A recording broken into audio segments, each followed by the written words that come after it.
मेरे दर्शकों नमस्कार। प्रिय दर्शकों, विश्व ज्योतिष में मैं आपका दिल से स्वागत करता हूं और आपका बहुत धन्यवाद देना चाहता हूं कि आप मेरी वीडियो बड़ी उत्सुकता से देख रहे हैं। आशा करता हूं आगे भी देखते रहेंगे। आज के इस महत्वपूर्ण वीडियो में एक नौजवान पुरुष की कुंडली में, जिसकी आयु लगभग 26-27 साल की है, उसकी कुंडली में एक दो विषयों पर विचार करेंगे। व्यवसाय के संबंधित अस्थिरता है, प्रतिष्ठा नहीं है, खाली योग है कुंडली में, और स्वास्थ्य भी नरम गरम है, स्वास्थ्य की परेशानियां हैं।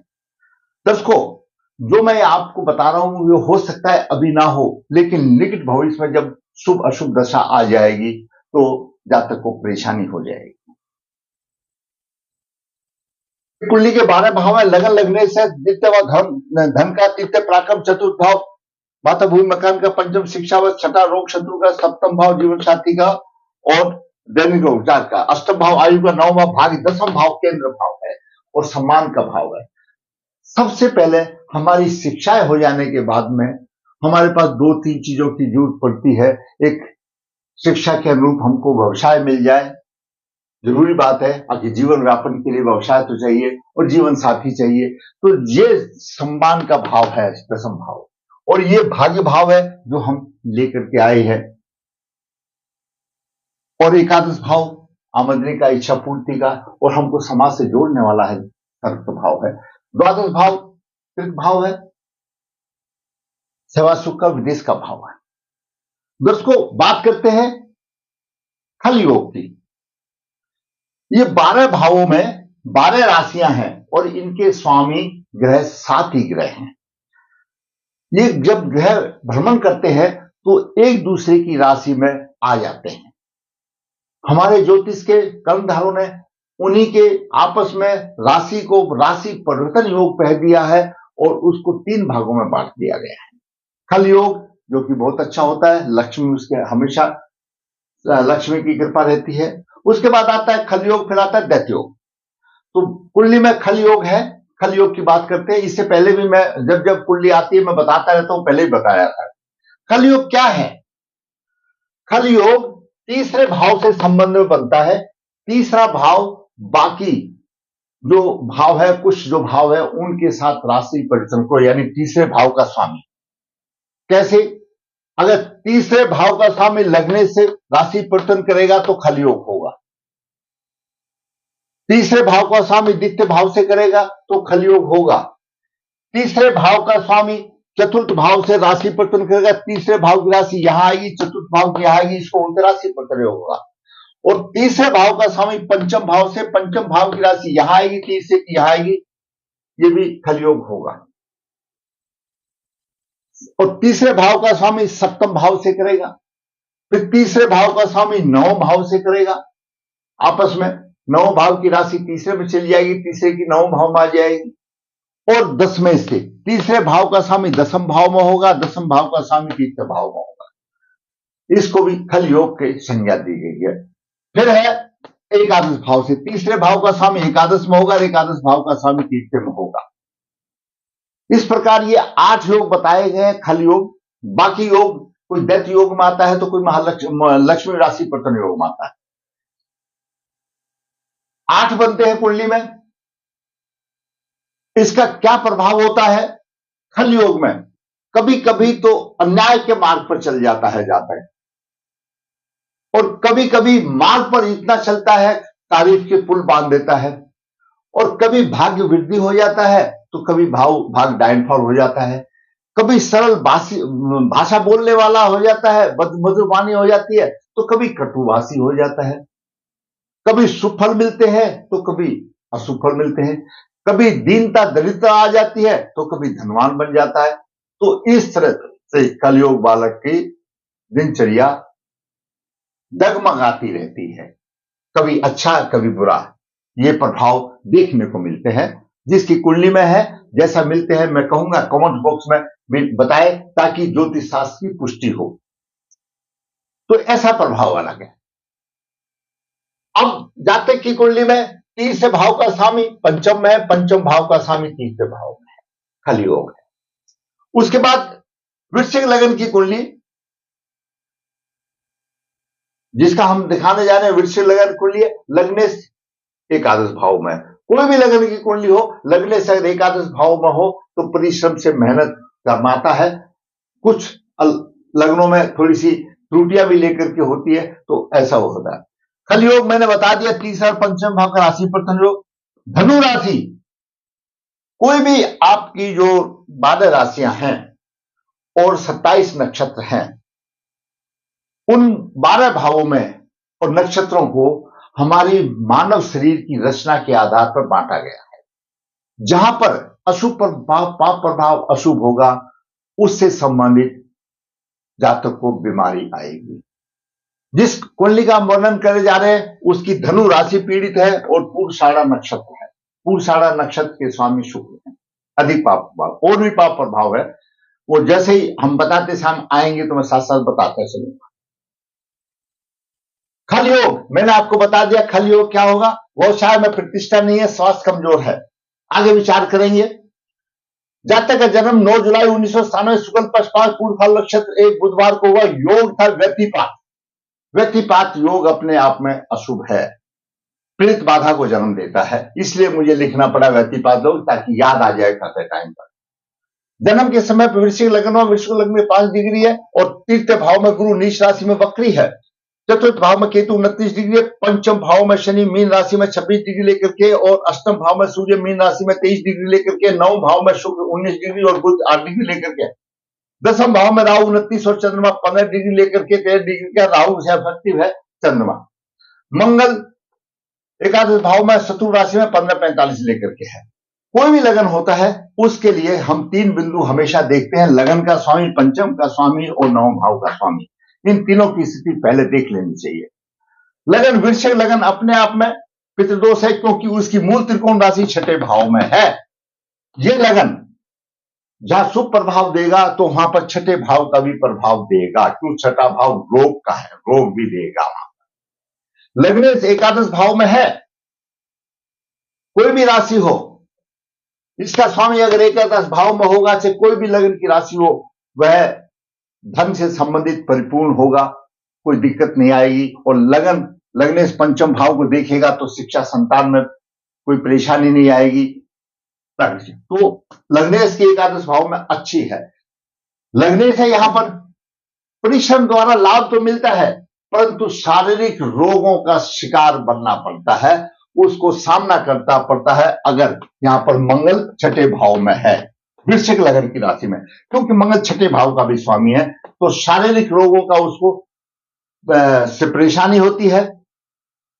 चतुर्दृष्टि से द्वितीय भाव को देख रहा है, चित्र भाव को देख रहा है, परिश्रम से धन को देगा। और मंगल की 15 डिग्री है, यहां मैंने बताया मंगल की 15 डिग्री और पूर्वाषाढ़ा नक्षत्र में पड़ रही है। ये धनु राशि के मैंने बताया 4 राशि, धनु राशि यहां से शुरू होती है, तो पहले 4 चरण मूला के है 4 चरण, उसके बाद पूर्वाषाढ़ा के 4 चरण है, उसके बाद उत्तराषाढ़ा के 4 चरण।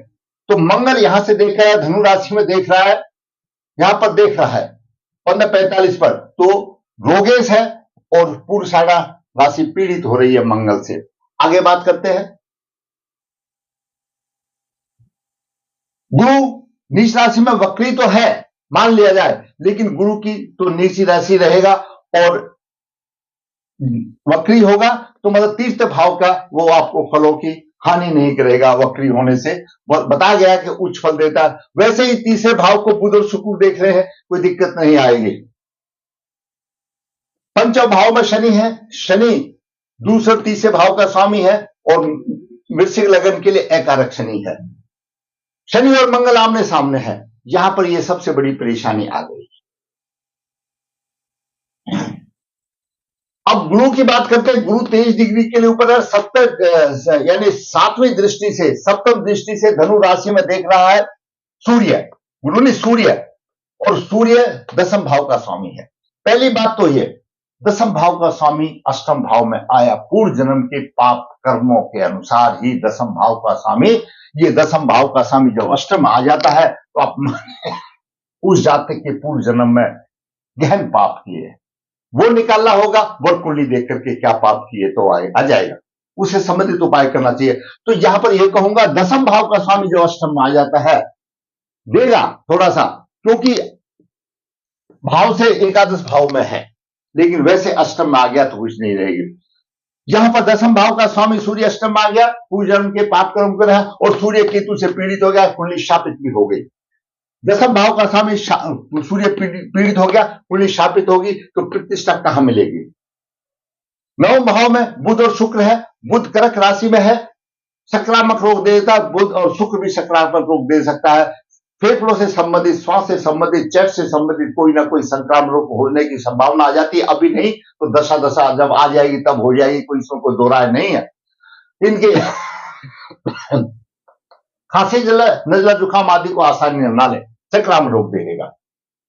दसम भाव में चंद्रमा राहु है, चंद्रमा भाग्य का स्वामी है, शुक्ल पक्ष 5 का है, लेकिन सूर्य से 52 डिग्री पर है, कम से कम 72 डिग्री पर अच्छा फल देगा।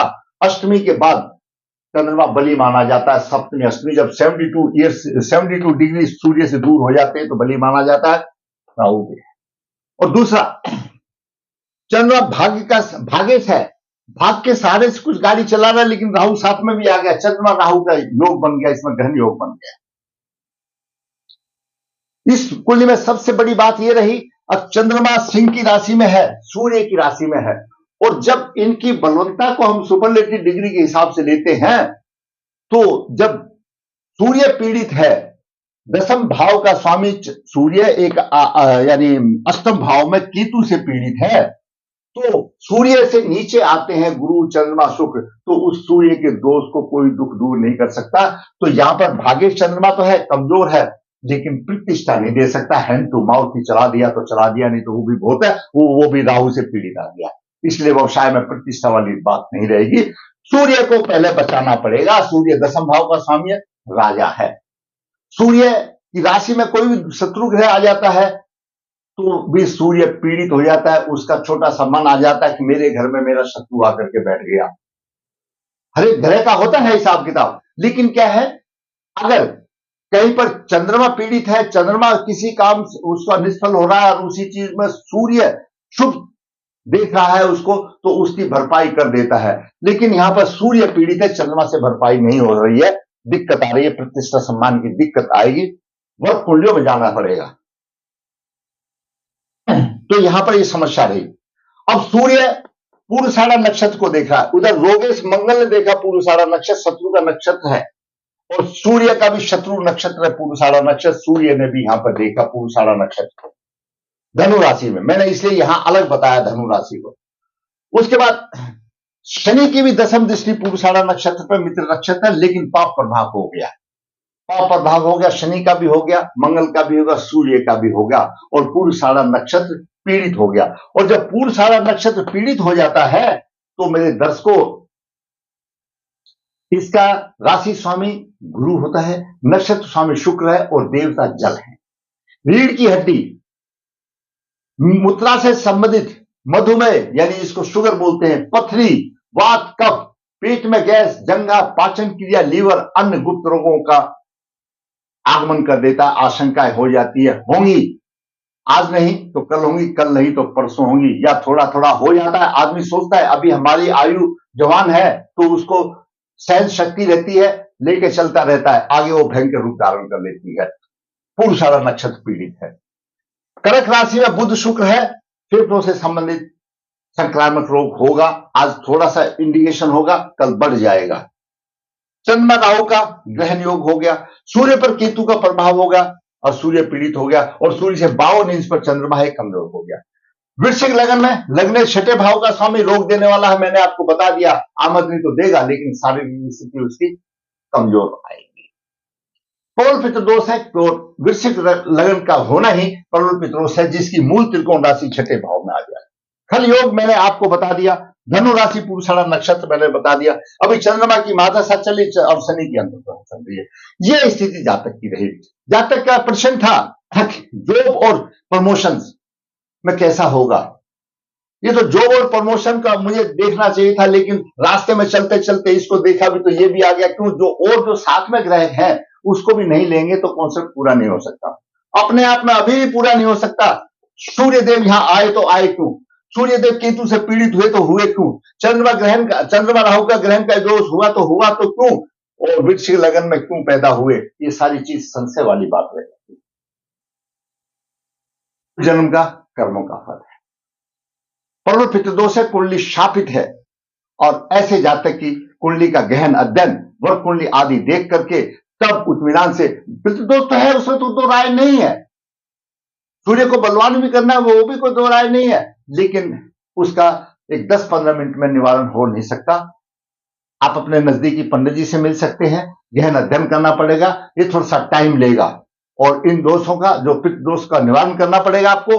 भागवती लाकेट आपको गुरु का भी और ये चंद्र का भी, इसको बचाना पड़ेगा, लाकेट धारण करना पड़ेगा, सूर्य को बचाना पड़ेगा, सूर्य को जल देना पड़ेगा आगे, और वर्ग कुंडली देख करके कौन सा नवास है, कौन सा दशमास है, क्या स्थिति है, उसमें देख करके, तो जैसे मैं हमेशा बताता हूं, हर दोष में पितृदोष पूजा 64 जगह पर होती है, वो तो करानी पड़ेगी, इसमें कोई दो राय नहीं है।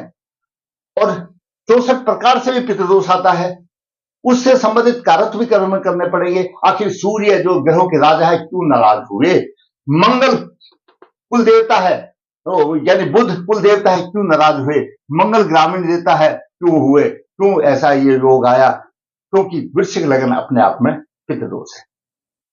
मैं ऐसे जातक को, बढ़ती उम्र है, मैं सलाह दूंगा, इस 15-20 वीडियो से कुछ नहीं हो, मिनट के वीडियो से कुछ नहीं होगा, आपको पितृदोष तो निवारण करना ही करना पड़ेगा, लेकिन गहन अध्ययन करके जब आप कराने जा रहे हैं तो सभी काम एक ही साथ हो सकता है, उसी टाइम पर सभी दोष निवारण करें, और फिर सूर्य को बलवान अवश्य करें, और आपको अवश्य राहत मिलेगी।